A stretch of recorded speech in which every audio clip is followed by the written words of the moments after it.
Hello दोस्तों, veterans नमस्कार। मैं दीवान सिंह। मैं आपको बताना चाहूँगा कि ये तो हमें पहले ही पता चल गया था कि 15 तारीख को सिंगला साहब वाले केस की सुनवाई नहीं होगी। सिंगला साहब की केस की सुनवाई न होकर और इसको एडजमेंट देकर सुप्रीम कोर्ट ने तो अपना दायित्व निभाया ही, लेकिन इस केस ने कुछ ऐसे संवैधानिक संकट पैदा कर दिया है, शायद भारत सरकार को भी पता नहीं है, आईबीए को भी पता नहीं है, स्टेटरी बैंक को भी पता नहीं है और डीएफएस को भी पता नहीं है। लेकिन इस पॉइंट को हम उठाएंगे। पहले तो मैं ये बता दूं कि सिंगला साहब वाला केस एडजन हो चुका है, नई तारीख नहीं आई है। मैं पढ़ के भी बता दूंगा क्या है इसमें। लेकिन उससे पहले मैंने एक वीडियो बनाया था कि उसमें सरकारी वकील सॉलिसिटर जनरल पीएनबी की ओर से केस लड़ेंगे और उनके लड़ने के लिए आज पीएनबी के वकील ने बहाना बनाकर एडजमेंट लिया। दोस्तों, ये जो केस है सीधा सीधा संविधान की फंडामेंटल राइट का आर्टिकल 21 का उल्लंघन है। हम चलो 14 को छोड़ देते, 300 को छोड़ देते हैं, और 14 का जो उल्लंघन हो रहा है सरे आम सीनियर सिटीजन्स की आजीविका से संबंधित है, उनकी डिग्निटी, उनकी डेकोरम, उनका लाइफ, उनकी स्वास्थ्य सबसे संबंधित है। और यदि इसके खिलाफ सॉलिसिटर जनरल पीएनबी की ओर से उनके मिसडीड्स को बचाने के लिए लड़ते हैं तो इसका मतलब सीधा सीधा है कि संविधान की धारा 21 से टकरा रहे हैं, जो टकरा नहीं सकते। सरकारी वकील भारत सरकार के पैसे पर जो पलता है वो संविधान की धारा 21 के खिलाफ सुप्रीम कोर्ट में नहीं बोल सकता है। ये डिसाइडेड है, और यदि बोलता है तो यह सीधा का सीधा मामला संवैधानिक पीठ के हस्तक्षेप कर देना चाहिए। फिर पता चलना चाहिए कि जो सरकार संविधान की रक्षा के लिए सुबह से शाम तक गीत गाती है और उसका दायित्व है संविधान की रक्षा करना, उनका सरकारी वकील कैसे मिसडीड्स के लिए संवैधानिक या हमारे मूलभूत जो अधिकार हैं उनके खिलाफ लड़ सकता है और बोल सकता है। यह बहुत बड़ा संकट खड़ा हो गया है, थोड़ा बहुत नहीं है। यदि नॉर्मल वकील लड़ता है तो कोई बात नहीं है। यदि सॉलिसिटर जनरल सरकारी वकील जिसको केवल और केवल तनख्वाह मिलती है संविधान की रक्षा के लिए, संविधान में जितने भी आर्टिकल उनकी रक्षा के लिए, सरकार की रक्षा के लिए, सरकार का काम है संविधान की रक्षा के लिए, और सरकार का ही वकील संविधान के उसूलों के खिलाफ बोलता है, तो ये देश में एक बहुत बड़ा संवैधानिक संकट पैदा हो गया है। इस चीज को केवल और सुलझाया जा सकता है संवैधानिक पीठ के द्वारा। और ये मैटर यहां नहीं रह गया है। अभी देखते हैं कि सॉलिसिटर जनरल साहब आते हैं या नहीं आते हैं।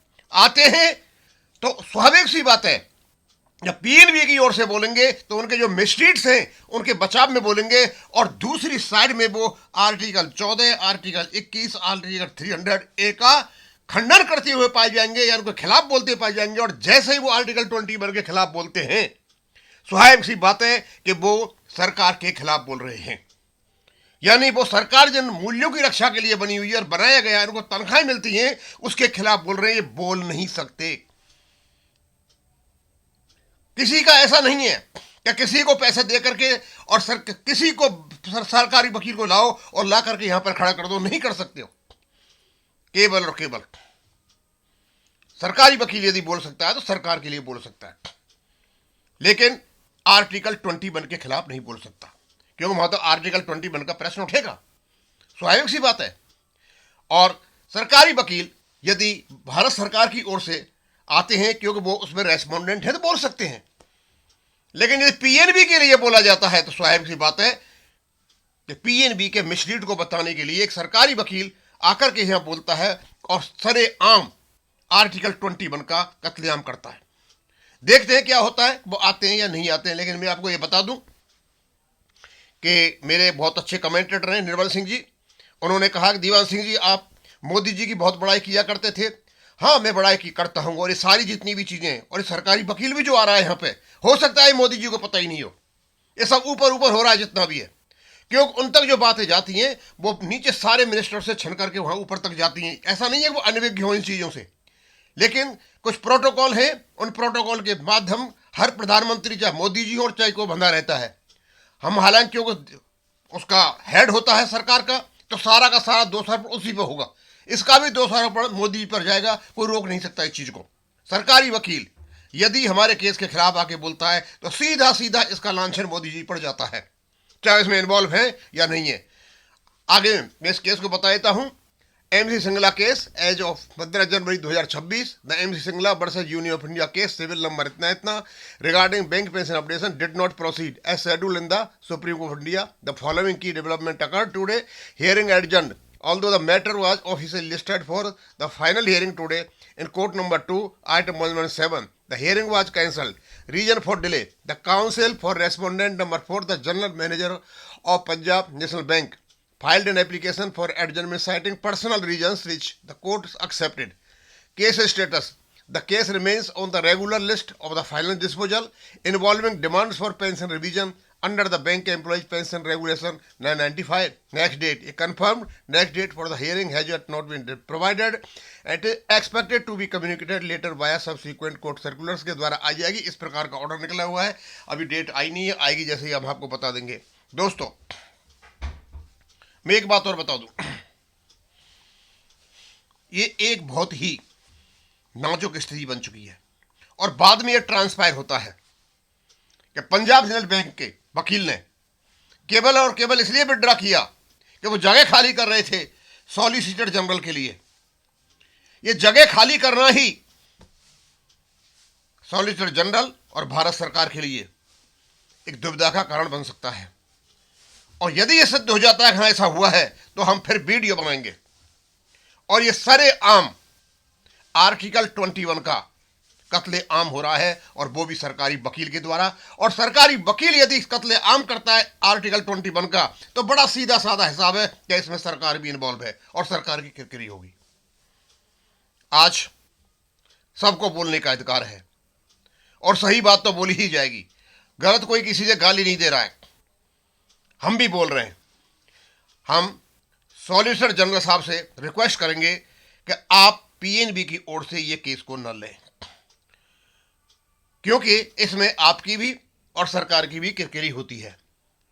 नेक्स्ट, हम कोर्ट से अनुरोध करेंगे, जब एक बार पहले फाइनल हियरिंग हो रही थी, उस समय 2 वकील बहाना बनाकर एडजर्नमेंट ले गए थे। इस बार तीसरी बार ये एडजर्नमेंट हो गया है, और सीपीसी में बड़ा स्पष्ट है कि यदि रेस्पोंडेंट नहीं आता है तो एक्स पार्टी केस का डिसीजन होता है। यदि अपीलेंट नहीं आता है तो उसके केस को डिसमिस कर दिया जाता है। जब अपीलेंट है तो केस को डिसमिस नहीं कर सकते, और जब रेस्पोंडेंट नहीं है तो इसमें एक्स पार्टी डिसीजन देना कोर्ट का कर्तव्य है। ज्यादा वेट नहीं किया जाए, इनको एक प्रकार का फीलर जाना चाहिए कि यदि आप नहीं आते हो तो हम इस पे एक्स पार्टी डिसीजन दे देंगे। और वैसे भी ये कोर्ट जो आपका केस है ऑलरेडी निसी ऑर्डर पे है, नाइसाई पे है, मुझे और तो स्वाभाविक सी बात है कि जब वो बहस नहीं कर रहे हैं तो कोर्ट अपना ऑर्डर पास कर सकता है और फेवर में दे सकता है, क्यों फेवरेबल चीज़ तो वैसे भी है। अब मैं ज़्यादा नहीं कहूँगा, इतना ही कह करके यहाँ ख़त्म करता हूँ। थैंक यू, धन्यवाद।